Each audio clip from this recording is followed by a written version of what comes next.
ఇదేంద్ర ఆయన big boss prize money కంటే సుమన్ శెట్టి అన్నకి ఎక్కువ వచ్చింది రేమో. ఈ 14 వారాలు ఎట్లా కంటిన్యూ అయ్యిండో తెలుసా మీకు big boss house? Hi friends, నేను మీ స్వామి రచ్చ. ఆల్రెడీ తమ్నెల్ చూసి మీకు అర్థమైపోయింది.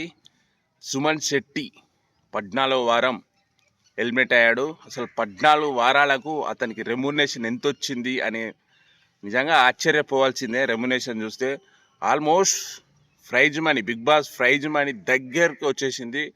14 వారాలు బిగ్ బాస్ హౌస్లో కంటిన్యూ అయ్యిండు.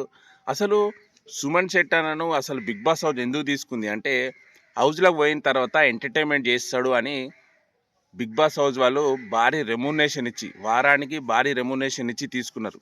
కానీ ఎలాంటి ఎంటర్టైన్మెంట్ అయితే చేయలేదు. కానీ ఒకటి మంచితనంతో 14 వారాలు బిగ్ బాస్ హౌస్లో కంటిన్యూ అయ్యిండు. అందరితో మంచిగా మాట్లాడుకుంటా. ఇప్పుడు ఉన్న కంటెస్టెంట్లు అందరికంటే నెగిటివ్ పర్సన్ లేనిది ఎవరైనా ఉన్నారు అంటే సుమన్ అన్ననే. ఎక్కడ కూడా నెగిటివ్ లేదు.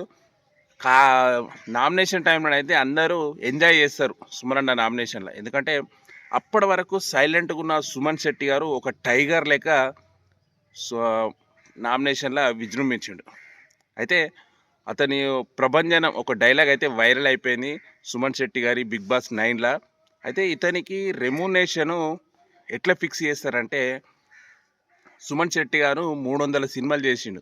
అతనికి బయట ఫాలోయింగ్ ఎట్లుంది, బయట మూవీస్లలో పోతే ఎంత రెమ్యునరేషన్ ఇస్తారు, డే వైజ్ కానీ మూవీ వైజ్ కానీ అట్లా క్యాల్కులేట్ చేసి ఇతనికి రెమ్యునరేషన్ అనేది ఫిక్స్ చేసారు. అయితే ఇతనికి వారానికి 3,15,000, అంటే ఒక రోజుకు 45,000 రెమ్యునరేషన్. ఒక్క రోజుకు 45,000 అంటే 7 రోజులు 3,15,000. వారానికి 3,15,000 అంటే 14 వారాలు ఉన్నాడు. ఎంత అవుతుంది బ్రో? క్యాల్కులేట్ చేయండి. 44 లక్షల దాకా అవుతుంది. బిగ్ బాస్ ప్రైజ్ మనీ ఎంత? 50 లక్షలు. ఆల్మోస్ట్ దగ్గరికి వచ్చేసింది కదా సుమన్ శెట్టి గారి remuneration. Almost big boss prize money అంతా. కానీ నిజానికి కూడా మంచి ఎమోషనల్ బాండింగ్ కూడా అయింది బర్నీ గారితో. హౌస్లో అందరితో మంచిగా ఉన్నాడు. ఎవరిని కూడా ఎక్కువ అడ్ చేయలేదు. చాలా మంచి పర్సన్. కప్పు గెలవకపోయినా ఆడియన్స్ హృదయాలని గెలిచిండు సుమన్ శెట్టి గారు. అంతేనా కదా? ఎవరిని కూడా సుమన్ శెట్టి గారిని ఎవరు కూడా విమర్శించలేదు. ఏ కంటెస్టెంట్ కూడా ఆయనను అడ్ చేయలేదు. అంత మంచి పర్సన్, అందరితో మంచిగా ఉన్నాడు. గుడ్ పర్సన్, ఎక్కడ కూడా నెగిటివ్ చేయలేదు. బర్నీ గారితో మంచి బాండింగ్ చేసుకున్నాడు. ఒక బర్నీ గారు ఇతని కంటే ఏజ్ ఎక్కువైనా కానీ సుమన్ అన్న అన్నాడు. అంత మంచి పర్సన్ సుమన్ శెట్టి గారు. అయితే ఇతను 14 వారాలు ఎట్లా కంటిన్యూ అయిందంటే మంచితనంతో, ఎలాంటి హెవీ టాస్కులు ఆడకున్నా, హెవీ ఆర్గ్యుమెంట్ పెట్టకున్నా మంచితనంతోనే ఈ 14 వారాలు కంటిన్యూ అయ్యిండు. ఇంకోటి ఏంటంటే 300 సినిమాలు చేసిన తర్వాత బయట ఫాలోయింగ్ ఎట్లుంటో తెలుసు కదా బ్రో, మామూలుగా ఉండదు కదా. ఆ ఫాలోయింగ్తోని 14 వారాలు కంటిన్యూ అవ్వకుండా వచ్చిండు. సుమన్ శెట్టి గారికి ఎలాంటి పిఆర్ లేకుండా 14 వారాలు కంటిన్యూగా బిగ్ బాస్ హౌస్ కంటిన్యూ అయిందంటే అది మామూలు విషయం కాదు. ఎందుకంటే పిఆర్ అంటే తెలుసు కదా బ్రో, పిఆర్ అంటే పబ్లిక్ రిలేషన్. అంటే లోపల ఉన్న కంటెస్టెంట్కు పబ్లిక్ మధ్యలో ఉండి లోపల జరిగిన సన్నివేశాలు పబ్లిక్ చెప్పుకుంటా వాళ్ళతోని ఓటేపిచ్చే పర్సన్నే పిఆర్ అంటారు. కానీ సుమన్ శెట్టి అన్నకు ఎలాంటి పిఆర్ లేరు. నిజాయితీగా అతని ఫాలోవర్సే ఓట్లేసి 14 వారాల దాకా కంటిన్యూ చేయించారు.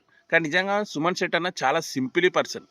ఎంత సింపుల్ పర్సన్ అంటే, ఇప్పటి వరకు బిగ్ బాస్ హౌస్లో ఎలిమినేట్ అయిన వాళ్ళు ఎక్కడ కూడా అతనికి సపోర్ట్ చేసిన సోషల్ మీడియా వాళ్ళకు ఎప్పుడు కూడా ప్రెస్ మీట్ పెట్టలే. కానీ సుమన్ శెట్టి అన్న నిన్న ప్రెస్ మీట్ పెట్టిండు. అతను సపోర్ట్ చేసినా చేయకున్నా సోషల్ మీడియా వాళ్ళకు ప్రెస్ మీట్ పెట్టారు. నాకు కూడా ఇంటిమేషన్ వచ్చింది, కానీ నేను అందుబాటులో లేను. అంత మంచి జెన్యున్ పర్సన్ సుమన్ శెట్టి అన్న. అందుకు కావచ్చు 14 వారాలు బిగ్ బాస్ హౌస్లో కంటిన్యూ అయ్యాడు. మంచి రెమ్యునరేషన్ తీసుకొని పోయాడు. అయితే ఆల్మోస్ట్ బిగ్ బాస్ హౌస్లో హైయెస్ట్ రెమ్యునరేషన్ సెకండ్ పర్సన్ ఈయననే. ఫస్ట్ పర్సన్ బర్నీ గారు, సెకండ్ పర్సన్ సుమన్ శెట్టి అన్న. ఇతనికి ఆల్మోస్ట్ ప్రైజ్ మనీ దగ్గర. ప్రైజ్ మనీ అంటే ప్రైజ్ మనీతో పాటు కార్ వస్తుంది, ఇంకా బంగారం అలాంటిది ఇస్తారు. కానీ సుమన్ శెట్టి అన్నకు ఆల్మోస్ట్ 44 lakhs వచ్చింది దగ్గర. ప్రైజ్ మనీకి దగ్గర వచ్చేసింది. ప్రైజ్ మనీ ఎంత బ్రో 50 lakhs. ఈ సుమన్ శెట్టి అన్నకు 44 lakhs వచ్చింది. అంటే అందులో ట్యాక్స్ కట్ అవుతుంది అనుకో. ట్యాక్స్ కట్ అయినా కానీ ప్రైజ్ మనీ డిజిటల్ ఉంటుంది కదా. నిజాన్ని కూడా అల్టిమేట్ సుమన్ అన్న, కంగ్రాచులేషన్. మంచి గేమ్ ఆడినావు, మంచి ఆపర్చునిటీ. ఈ ఏజ్లో కూడా నీకు మంచి ఆపర్చునిటీ వచ్చింది. బిగ్ బాస్ 9 అనేది మంచి స్టేజ్. ఇంకా మంచి మంచి సినిమాలు చేయాలి. నీ ప్రేక్షకులను, నీ అభిమానులకు మంచిగా హ్యాపీగా నవ్విపియాలి, ఎంజాయ్ చేయాలి. ఓకేనా బ్రో? మీకు సుమన్ శెట్టి అన్న గారి ఆట మీకు ఎట్లా అనిపించింది? సుమన్ శెట్టి అన్న టాప్ 5లో ఉంటే ఇంకా బాగుండు కదా అనుకునే వాళ్ళు కింద లైక్ చేసి కామెంట్ చేయండి. నాకైతే టాప్ 3 ఉంటారు అనుకున్నా, కానీ బ్యాడ్ లక్ లేడు. ఓకే, ఇప్పటివరకైనా సంతోషం. 14 వారాలు బిగ్ బాస్ హౌస్లో ఎంటర్టైన్మెంట్ చేసినాం, ఎంజాయ్ చేసినాం. బ్రో మీకు ఎట్లా అనిపించిందో కామెంట్ చేయండి. ఫస్ట్ టైం నా వీడియో చూసినట్టయితే లైక్ చేసి షేర్ చేయండి. Please subscribe Swami Raj official YouTube channel by.